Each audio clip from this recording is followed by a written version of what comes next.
did this. I might get. There we go. Thank you for changing my hoe. You change your hoe. We are live, y'all. We got the fabulous red button of liveness is on. So we are live. We are streaming. All right. So this is our data center news show. And I have some friends in the house, and we're going to talk all things data center news. And we're very lucky to have Gino here because we can talk development, design, and construction and all sorts of fun things, which is super cool. But before we get there, I'll let my guests introduce themselves. So go ahead, Ho. Go ahead, Howard. Howie. Sorry, I might be in and out today as I'm at my parents' house up in Reading, and it's spotty connection. So we don't know what works here. Anyway, Howard Berry, Avison Young, all things data center related real estate, anything. Let's build it. Let's find it. We got power. Let's go, guys. All right, exactly. Great. So I guess that's my cue. So Ginés Torobosate, aka Gino, aka Howie. I know what to do the next time here.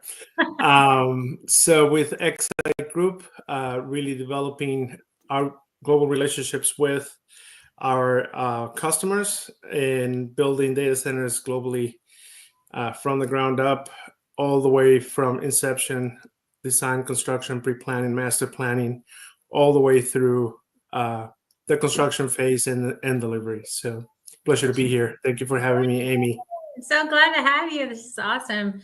Well, the first topic we wanted to talk about was, obviously, we talk about this almost every week, but data centers, one of the big things that determines whether development will go or not, or even any sort of development, is obviously power, right? We have to have power, the two things, power and connectivity. But are there any strategies when you're looking at just for sites or choosing sites, or how do we build better relationships with power providers in order for us to encourage more development? Because, Trump wants to spend $500 bajillion on it, but we're all limited by power. So is a relationship building a worthwhile exercise? And I'm going to throw that out to either one of you on that. Every relationship's important. Yeah, absolutely. If you can do anything to move a project along faster and you have a relationship, somebody, it can't hurt. We all have relationships with all the power providers out there, and there's a lot of behind the meter power providers now that we're meeting and making relationships now with, that are self-generating on site, which is really interesting. But Gino, I'll let you go ahead. Yeah, no, absolutely. So for us, we're at the forefront of sustainability efforts, and we do look at a plethora of behind the meter solutions that are quite popular today. But to your point, Amy and Howie, we definitely have to build those relationships on all fronts, right? From a power solution and delivery perspective, I think developers have to develop those relationships with the utilities to be able to at least synchronize their efforts to maximize their investments. Right. On our side, we typically consult on this sort of purpose. So we do make an effort to maintain those relationships, understand what are the parameters necessary to be able to bring a successful development forward.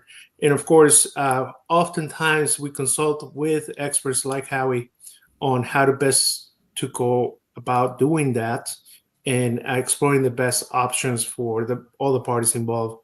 For us, sometimes it could be an investor, at times it could be a developer, at times it could be an end user. So all fronts are important. I think that's paramount right now in anybody's plate for their main strategy when addressing what they're going to do, how they're going to do it, and what is the time frame.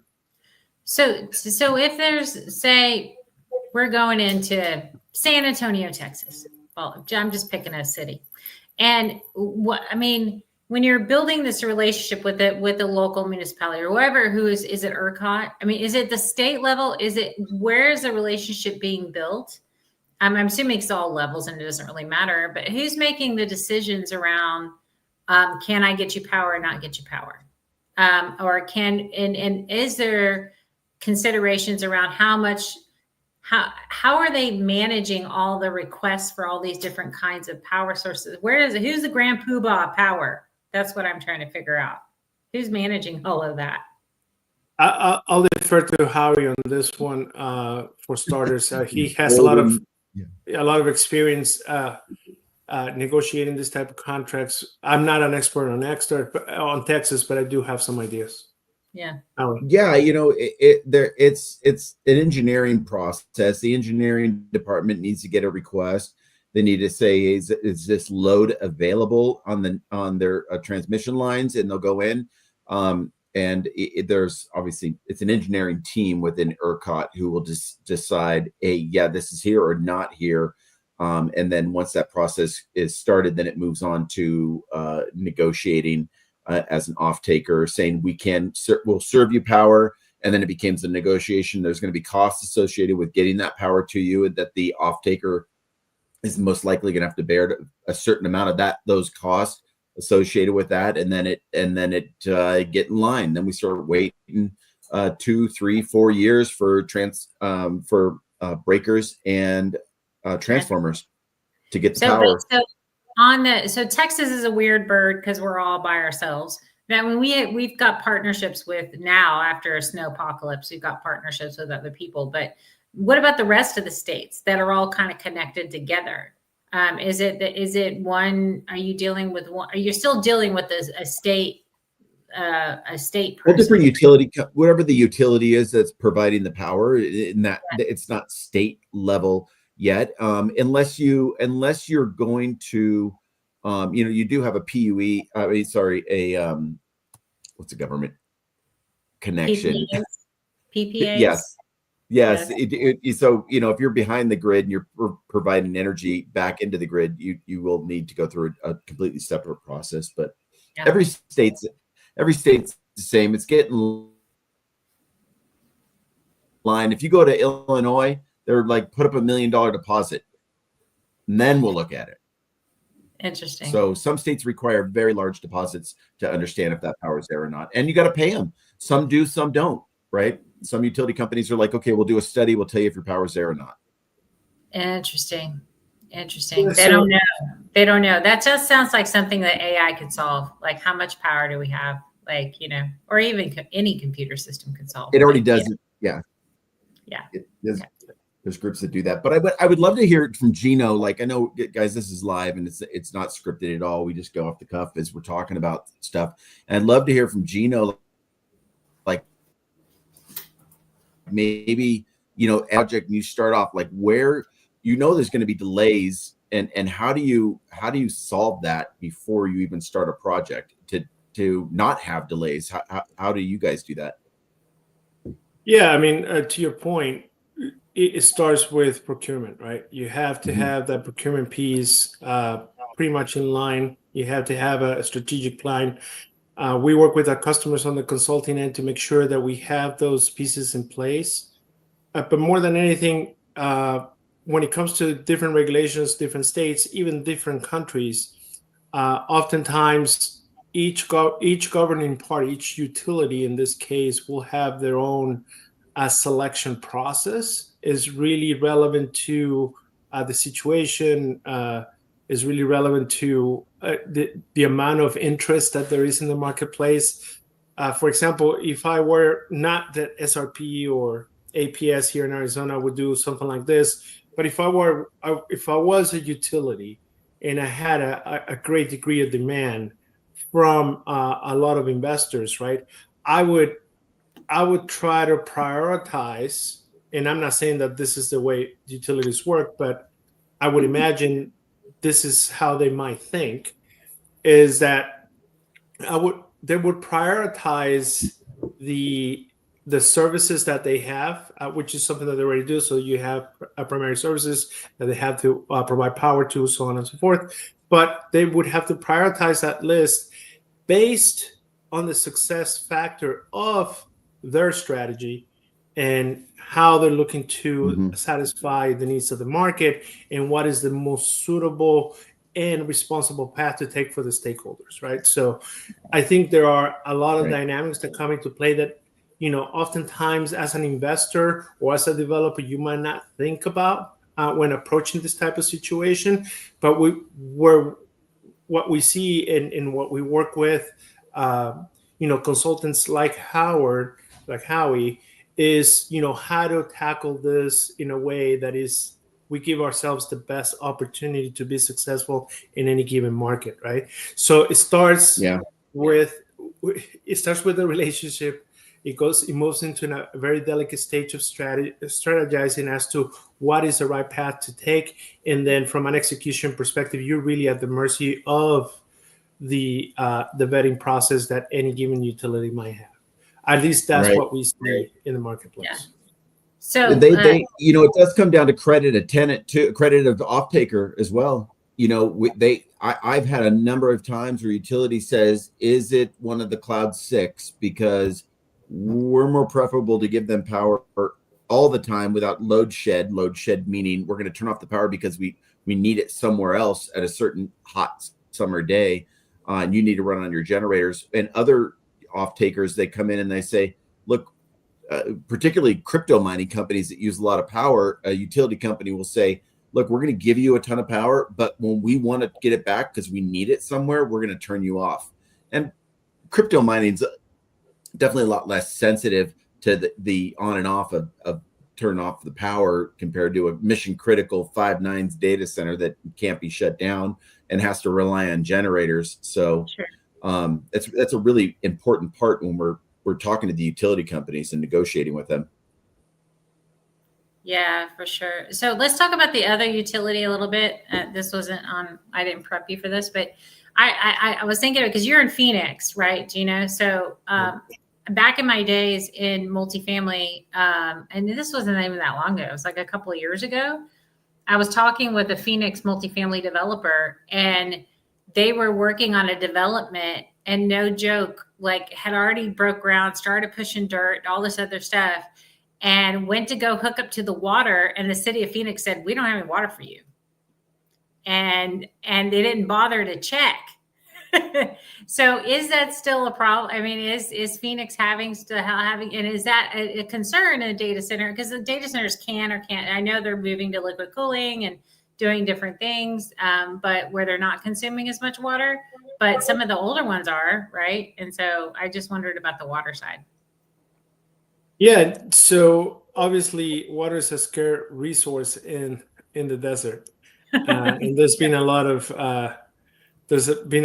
litigation around the Colorado River and how it satisfies different water resources for multiple states. So that's been a very touchy situation.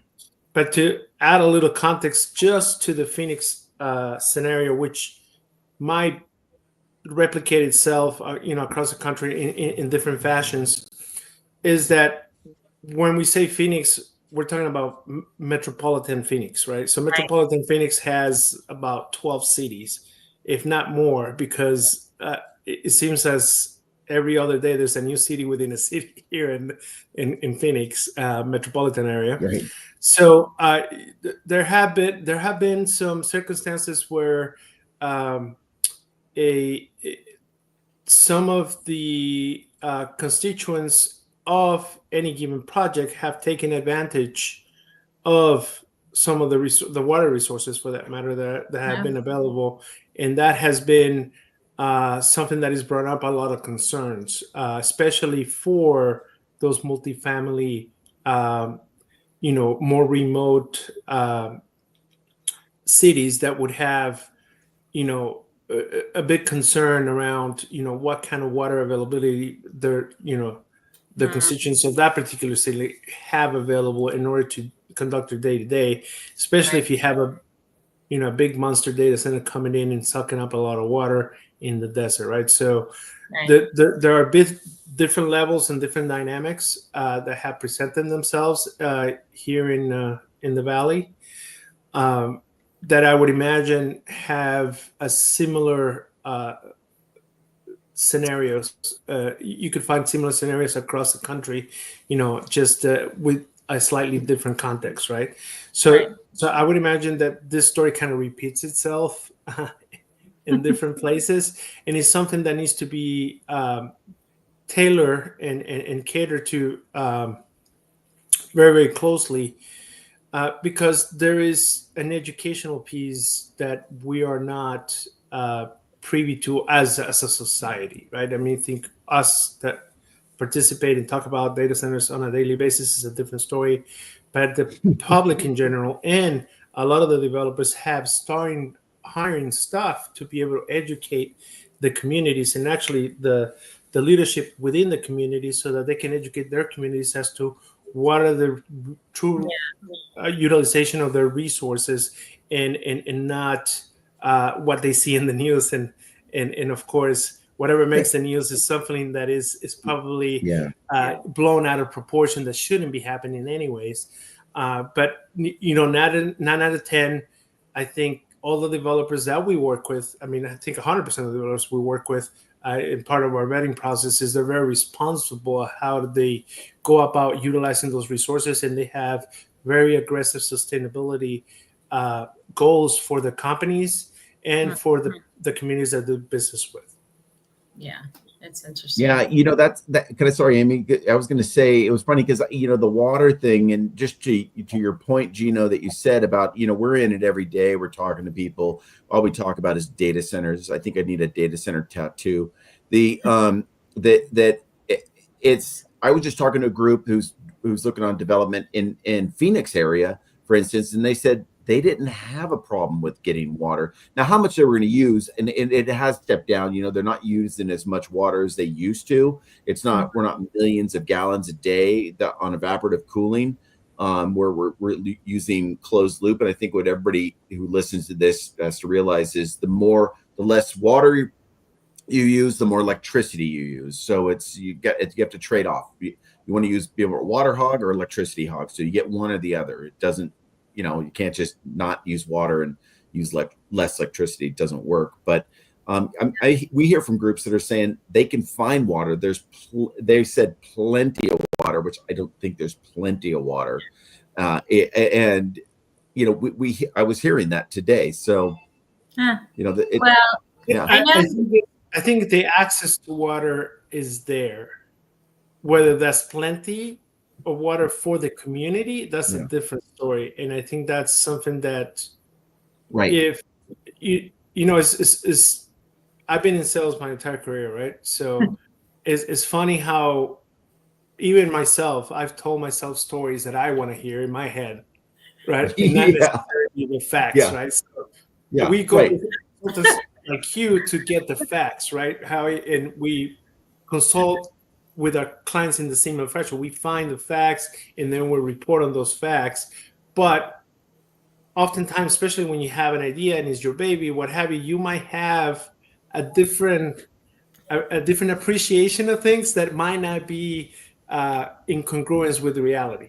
I love that. That was awesome. Basically said you're lying through your teeth, man. Well, you're lying to yourself more than anything. You're lying to yourself, so you turn around and lie to other people. I know. I got it. Right. That is great. There was a time when Lake Powell and Lake Mead were like at crisis levels. I remember that. It wasn't even that long ago. And everybody was like, we're going to run out of water. And then you go talk to the longtime Phoenix residents, and they're like, oh, my Lord, this happens every couple of years. Well, y'all shut up. You are in the desert, right? So there is a scarce resource, and so it is kind of interesting. Well, hopefully, no, I mean, don't get me wrong. If you go up to Lake Mead or Lake Powell and you see how much the water has resided, it is a scary scenery. It's not a pretty one. It really makes you think, and we all should think how we can be more responsible about how we go about doing our business, right? So, absolutely, yeah, for sure.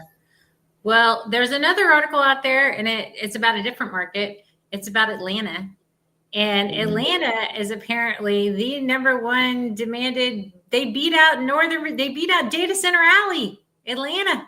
Virginia. They beat out Virginia. I was according to CBRE. According to CBRE, what do they know? Like, I don't know about not. Well, probably because they're putting Mike Lash is Amazon. here. They're putting. We should ask Mike Lash. Aren't they I putting know. AWS all over Atlanta? And Atlanta Yeah. had a power problem. They're working their not way anymore. through that. And I have talked to the energy providers in Atlanta, and they said, get in line.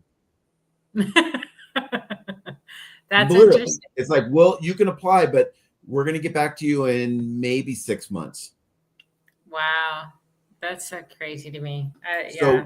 it used to be Virginia, Atlanta, Phoenix. Phoenix and Atlanta were really close to each other, and Phoenix was going to top Atlanta if Tract gets their development going. They've got a pretty large development going in the Phoenix market, and so it's all running pretty neck and neck right now. Yeah. Where do you put your money, Amy?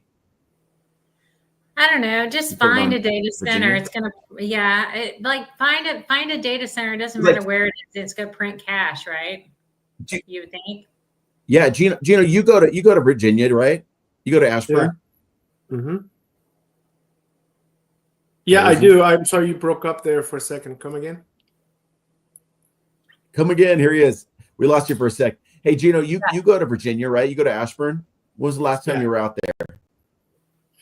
Last week. Like Last right? week. I was there a couple weeks ago, and you could even say like I was just there, and every time you go, you're like, where did that data center come from? Like they just popping up all over the place. And I haven't been to Atlanta for a while, so I can't say that. And they're a lot more spread out in Atlanta compared to the density. And we lost Gino. Gino, are you at your parents' house too, using their Wi-Fi? No, Gina's there. It's all you, Howie. It's all you. The gremlins are on your Your end. network is a little. Do I lose you? trying to catch up. It's me. It's you. It's me. Am I baby. blaming Gino? Yes, I'm you're blaming sorry, Gino. Gino.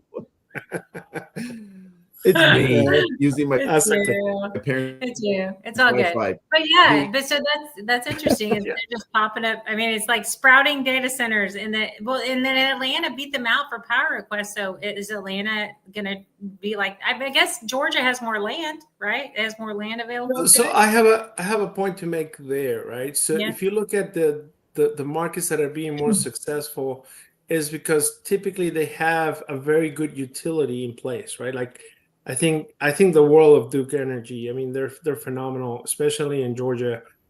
They've been some of the best utilities to work with in the entire nation, and I can say the same for SRP and APS here in Phoenix. They're phenomenal. They're just a very good outfit, and I actually originally that's what made a difference for Virginia, and that's really what attracted all the business.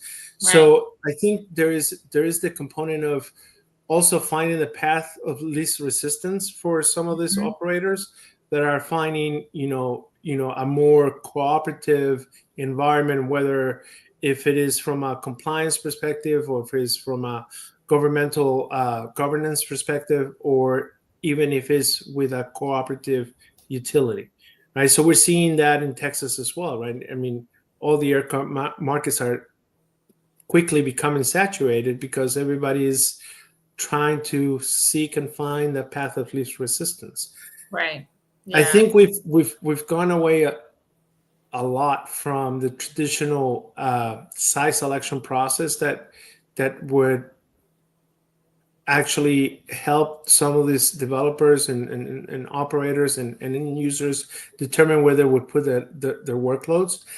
And yes, I mean, power is a big component, but is it really? I mean, if you can generate your own Right. Then it your doesn't own matter. power, then there's an argument out there that says if there is a that there aren't that many scalable operations in place today that really operate at mass scale at a 100, 300 gigawatt type of capacity, right?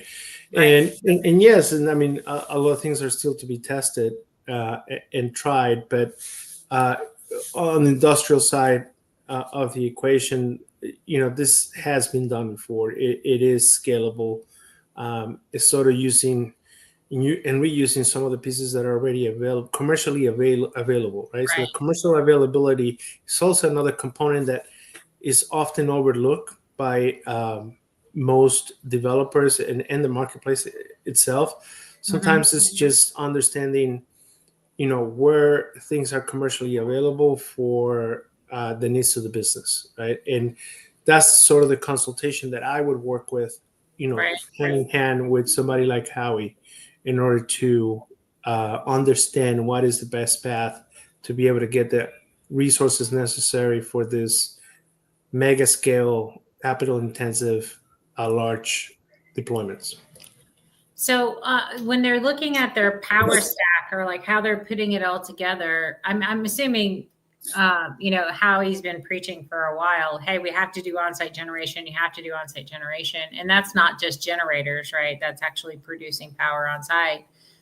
We've had a couple conversations about it, but on your developments, has anybody done self-generation or power generation on site? And then what was the process to like push that power back to the grid? Because I hear that that's kind of a bear to do. Like you can pull from the grid, that's okay. You can create substations and that's cool. But actually pushing to the grid is a whole other ball of wax, is my understanding. Oh, Howie's back.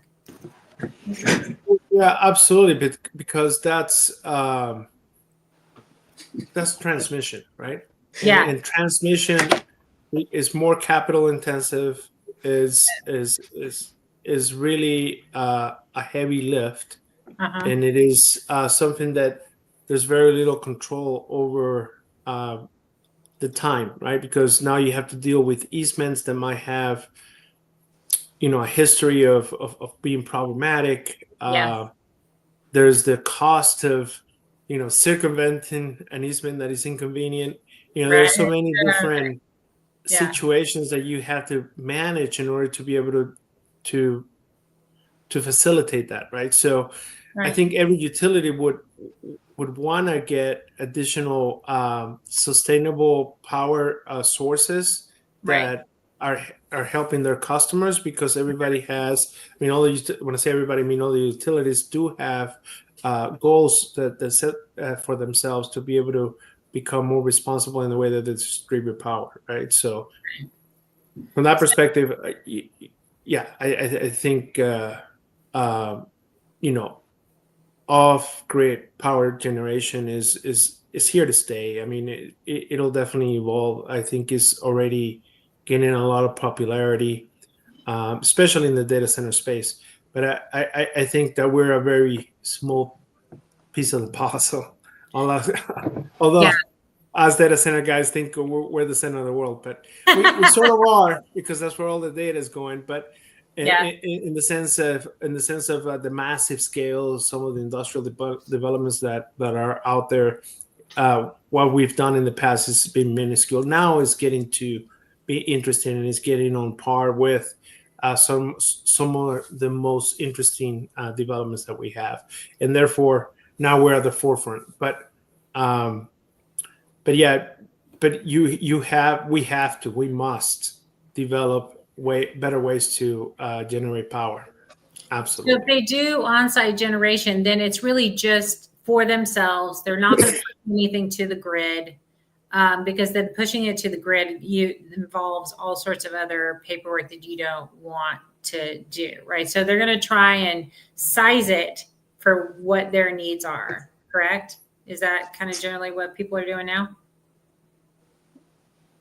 I really don't know. All I know is that all that paperwork, from a construction perspective, we're talking millions or billions of dollars at a time, right? So, and that is, and those are corrections that nobody has them. Nobody considers them in their development plans. That is certain.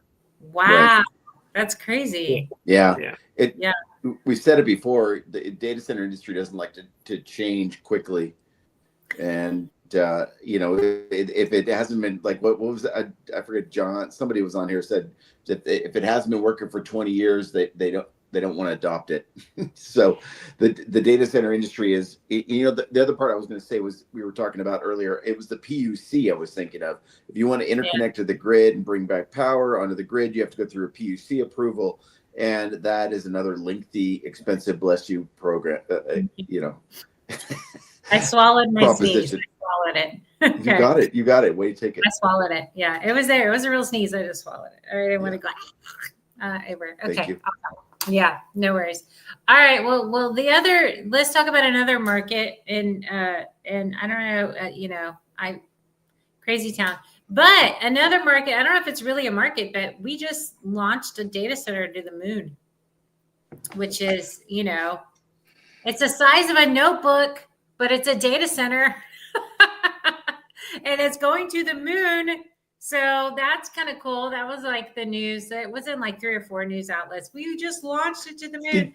I don't know. Was it on Elon's thing or was it on NASA? I don't know who launched it. Well, they used his rockets. Yeah. To get there. But rockets? Okay. The interesting part is the temperature fluctuation from 200 degrees Fahrenheit to negative 200 degrees. I know. Or up to 400 degrees on the moon. So it's like, well, how's this going to work? You know? And it's sticking it on the bottom, so it's like in the same temperature all the time. I mean, I guess it just depends, right? If it's at the poles, the temperature is not going to change that much. Should be the same cool play. I don't know. No idea. Crazy town. No, space is a much different environment than what we experience here on Earth, right? We should be baking oysters, if you will, here on this planet, but we're shielded. Right. The magnetic field that covers the Earth, so from the solar winds, but the moon isn't, right? The moon doesn't rotate, and it has the exposed face of the moon that I don't know how hot that can be, but I wouldn't be surprised if it was 400 degrees Celsius or what have you, Fahrenheit. I don't know what the measure is. I think at 400 degrees, it doesn't make a difference whether it's Celsius or Fahrenheit. It's still melting anything. I'm like, thank you, because I'm thinking the moon's rotating. The moon's not rotating. The moon's the moon, right? And so it's just a rock that's out there, but it's not spinning like the Earth is. Okay, well, now my space lesson for today. Thank you. So it's got a cold side, and it's going to hang out on the cold side, right? That's where you want to put it, right? Yeah, but they call it the dark side of the moon for a reason, right? So from a telecommunications perspective, you don't want to have it there. So I don't know where they're putting it, but it is pretty surprising. I actually met the gentleman that is spearheading that project, and I thought it was I thought it was genius in the context that he put it. Yeah. But this is archivable data, right? So this is data that you don't need to retrieve immediately. You can go a lengthy amount of time without having to retrieve it. So if you wanted to pass pictures from your family to 5 generations down, or a movie or what have you, then that's, I guess, they have a use case for that. And of course, for governments, maybe for other entities that might have the need to have historical references, that might become in handy. I'm not familiar with the use cases, but I thought it was pretty cool to think that we can leverage a celestial being in order to aid our storage, data storage needs. Yeah, I know, right? I'm getting that document. Hold on, I read it from the moon. Wait, you're cutting out, Howie.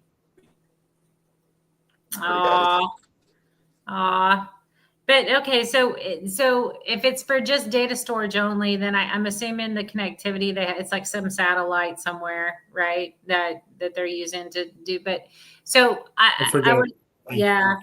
But it's interesting. So you use that. Where else could we're trying? People were talking about sticking them in the ocean. People, but it's interesting to see. Obviously They have the ones that's almost the moon. It's like in northern Sweden, almost or it's in the Arctic Circle. That's not the moon. I'm just kidding, but it's pretty damn cold there. So they've got them kind of all over the place. It's interesting. So as long as there's connectivity, right, you're good. As long as you can get to it eventually. I wondered. I bet you money we'll have International Space Station data centers. Don't you think? To add to the space junk and everything else that we have out here, we'll stick them up in space. Yeah, I do it on the moon. Yeah. So my wife and I are trying very hard for our 18-year-old to make it into Embry-Riddle. So this has been a little dear and near to my heart. Yeah. We'll be taking trips out to Prescott to, do campus excursions or what have you. Cool. But that is a real thing. I mean, there are too many satellites actually circling the Earth, and the speed that they're moving at is outstanding. I mean, we're talking about 30,000 miles an hour or something like that. I mean, they're moving pretty fast. So that is those are all complicated problems to be solved, and the fact that these guys are doing it, I think, is pretty awesome. Yeah. And that is sort of a company that is in diapers. That's the infancy stage, and for them to prove their business case with a product that is with a solution that is now fully productized and employed, I think that's pretty admirable and definitely indicative of what's possible in the future. For sure. So does your company, does it just build new products or new buildings, or do you do retrofitting of old data centers too? So we refer to those as upgrades. Oh, great. Do you do upgrades to data centers? No, I mean, I'm just saying that we would for our more select customers, we'll do anything. Okay. But we do work with our customers very much hand in hand into improving their existing spaces, so that they can deliver the technology of the future. But our focus, to your point, is primarily on the greenfield development of new data center sites. So what are the challenges on retrofitting a site or upgrading a site? Like, I mean, I know obviously everybody's chasing density. I'm assuming they're chasing density, but they're dependent upon power. They're dependent on connectivity. I would assume it's the same issue. They've already got some power there, right? And then if they wanted to, I mean, I've heard the boys talk about, like, we have so many kW per rack, and now it's like tripling in size or whatever it might be. And so when you're retrofitting, like, say, an old-fashioned data center that's been around for 20 years, and they want to turn it into an AI data center, kind of what challenges do they have besides, do they have to retrofit the whole building? Do they have to change their, like, raised floor thing? What do they have to do? All scenarios are different. The most important thing for us is understanding of the plan and execution of that plan. So more often than not, customers do have to do a hot swap, if you will. Yeah. So you will have to kind of take a lift of a particular environment, relocate it temporarily in a different data center or in a different hall, if you will. Oh, wow. Okay. In order to be able to move, do the heavy lifting within the space and be able to upgrade that space for, new computers or new cooling solution or new power distribution or all of the above, right? I don't know why I didn't think of that. Yeah, because you have to basically move them. You have to move them somewhere so you can retrofit that whole area so they don't go down. Oh my goodness, that's crazy. Well, right? It depends on the use case. If it's a storage use case, you can move those drives physically or virtually over to another drive that it sits in a separate place. but you have to confirm that that has been done. You have to, follow a certain amount of steps and have a very solid plan on how to execute that. Or if you were to do something more is more in the live stages, then oftentimes we're going to partner with somebody that is really an ICT expert doing this day to day, and typically our preference is to utilize localized resources. So we do team up with a lot of different companies in different geographies to be able to solve those problems for our customers.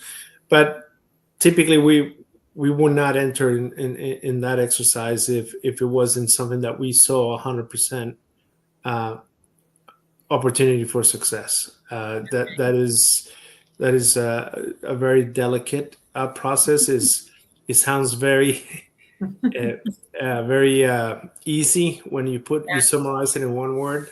Right. But actually getting into the hair of what is entailed, the design, the engineering, the actual process of making the moves.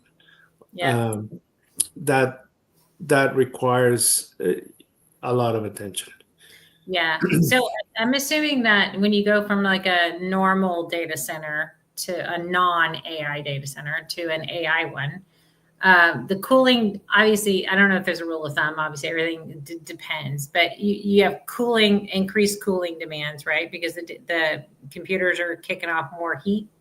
And so is the normal data centers probably don't do heat capture. Like they're not using some of that for energy generation or any of those things, right? So they're older, right? So they don't have all this new whiz bang technology. If they were going to retrofit, I'm assuming that it's so in order to do 100% success, they would want to implement at least 3 or 4 things, right? Like we would want to, obviously we have to increase our cooling. We have to, increase our ventilation. We have to do these different things. Is there some sort of checklist or some sort of thing around the engineering, the components of changing something out like that? Is there anything like that? There are standard operation procedures for multiple things, and it really depends on the technology that you're implementing. Okay. So typically, it is a much more involved process, and there are a lot more moving parts that one would think would take place in such an effort. It is a more delicate effort than doing a greenfield any day of the week. We typically would not entertain a project like that if we didn't have 100% of the resources in line in order to execute that. Just because is such a delicate situation. But for the problem that you're presenting, which is, when is it feasible to do a retrofit or an upgrade or a particular data center space? Is it available to from the utility to get more power and maybe upgrade the power in the facility, or can we implement a cooling solution that is going to improve the capacity of the GPU output, to put it in your terms, a specific data hole or facility can produce. I just spoke with a gentleman about this particular scenario a couple of days ago. A scholar and a gentleman that I met last week in Virginia, Darren Shoemate. He owns a company called Shoemate, and what he expressed to me is I thought it was a golden nugget. I'll share with you. Okay. He was the one that talked to me about utilizing resources that are commercially available, and that's what his company does. So he does provide a roadmap for these projects that are taking place today that do have an allocated roadmap and project management scheme to be able to develop such environments, right? Okay. And for that purpose, we're not talking about the very sexy 0.5 megawatt 300 kilowatt rack type of environments. We're talking about more of the typical AI, 40, everybody talks 60 kilowatts. 60 kilowatts is already pushing it a little bit. Most environments nowadays that have been deployed are around 40 kilowatts up to 100, depending on the use of that particular cabinet space. Okay. The problem there is, how do I deliver that much power? How do I cool that much power in such a small space? So there are a plethora of components that come into play in order to be able to achieve that, right? We work with our clients to solve those problems, right? So, Okay. so for us is really important to understand. Not only the project description of what we're trying to achieve, but also understand, is this even feasible? Is Right. this even something that is going to present a net tangible benefit at the end of the day? Will the downtime of the equipment or the downtime of the space actually be worth the stretch, or is it better to take action in a different fashion? So those are the things that I think need to be taken into consideration when spearheading any type of upgrading of a particular existing space. Oftentimes, I've seen situations where the floors need to be reinforced if it's a multi-story, right? Sometimes the concrete needs to be reinforced or needs to be changed in order to be able to put more weight on it, or to be able to even for the facility to last the time that you would think that equipment is going to last, producing whatever workload is intended for. Yeah. So there are so many different components that we talk about. So data centers are probably the only, not the only. Well, we work in semiconductor chip fabs and in environments that are very, very complex and do require the coming together of a lot of different disciplines. But I think in those industrial scenarios, you have an electrician that does the electricity part. You have a mechanical person that does the mechanical engineering. Whereas I think in the data center development world, there are a lot of folks out there that wear many hats, right?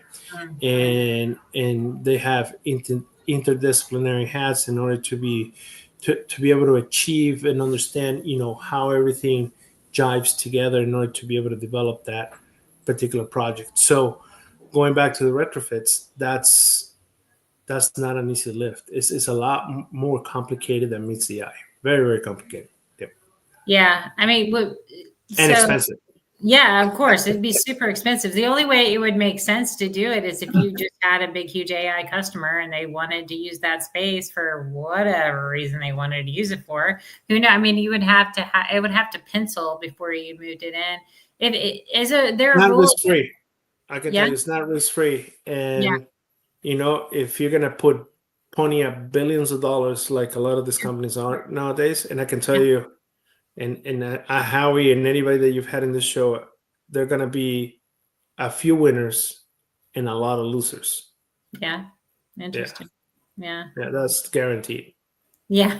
Well, in life, there always is. Well, in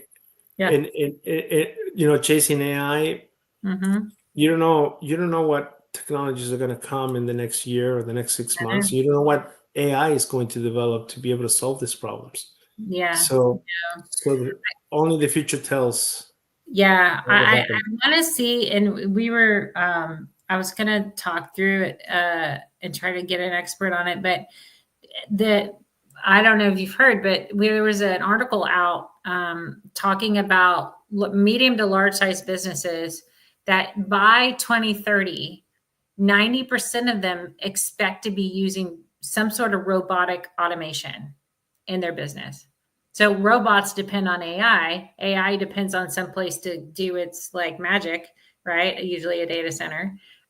So I can't imagine if that's where we're headed, right? 90% of those businesses are expecting to use robots. Can you imagine the compute power we're going to need to have? And like, that's not going to be on that robot. I mean, it's going to be using whatever it's using to perform its functions. I think the whole push to AI and robots is really going to increase the demand, or just the demands for compute in general. So maybe data centers go away from as well. They're going to be storing tons of data, but they become just as much on compute side as data side. I don't know. It's an interesting time in our world, Gino. Did I ever think that I was going to see robots 20 years ago? Nope. But have you been in a Waymo yet? You're in Phoenix. Have you been in a Waymo yet? I have. Mm-hmm. You have? Is it trippy? I bet it's so trippy. They're here in Austin too. I just haven't been in one yet. I just haven't gone in one. What is trippy is how the newer generation, because my kids go to school and I see all the kids arriving on a Waymo, which the only bad thing with Waymo is just the time that it takes to do anything is not as predictable as if you were to use another rideshare app. Right.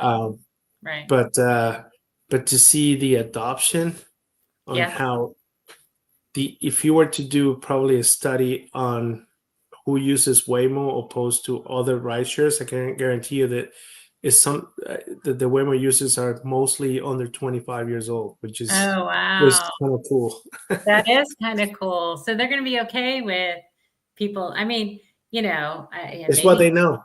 It's what they know, and they probably won't learn how to drive. And wouldn't that be trippy if we have kids who don't know how to drive because they were taking Waymo everywhere? If they don't have to, why? Why? Yeah. I read another article how many white-collar jobs are going away, right? They're going to be replaced with more trade type of roles, which is scary in a sense if you think about it, because white-collar jobs do have control the intellectual property of our society, and now we're going to give that away to machines. So that's something to think about, I think. But definitely it's here to stay, and it will continue. I mean, unfortunately, a lot of the shifting wings move because of the good almighty dollar, right? So of course. If there's money to be made, I'm sure people are going to get behind it. So yes, for sure. I mean, it is what it is. Well, look at that. We've reached the end of our hour. We're here. It's like amazing. Wait, it's like, see, it's a fun conversation. We always have fun conversations. Talk about really cool things. Absolutely. Okay. So if somebody would like to get a hold of you, they want to build a data center, Gino, and they're trying to they need the best data center builder out there in the world. You need to call Gino. So how do they get a hold of you?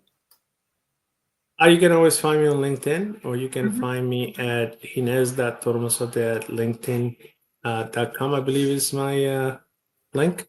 But also can email me directly at Ginés.Tormosote at excite.net. All right. And I'll get that out there for everybody to find. Very cool. Excite is AEXYTE for y'all who need to know that. And thanks for coming on the show. It's so much fun. Thanks for being here. I hope you can come next week. Thank you. Thank you for having me. Take care. All right. We'll see you. Bye-bye. Bye.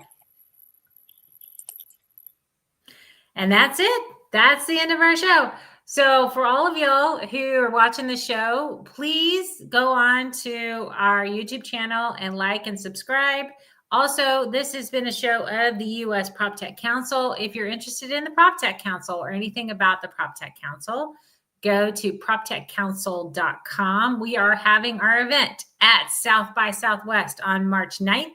If you want a free ticket, go to our website, again, at proptechcouncil.com, or you can look at the event website, which is proptechhouse.realestate, and you can get all information about the event. We're going to be talking about AI, sports, stadiums, tech, and housing technology, and space technology, since we talk about space on the show, space tech to prop tech. So we're going to have a fun day on March 9th at South by. If you don't know about South by Southwest, you probably should.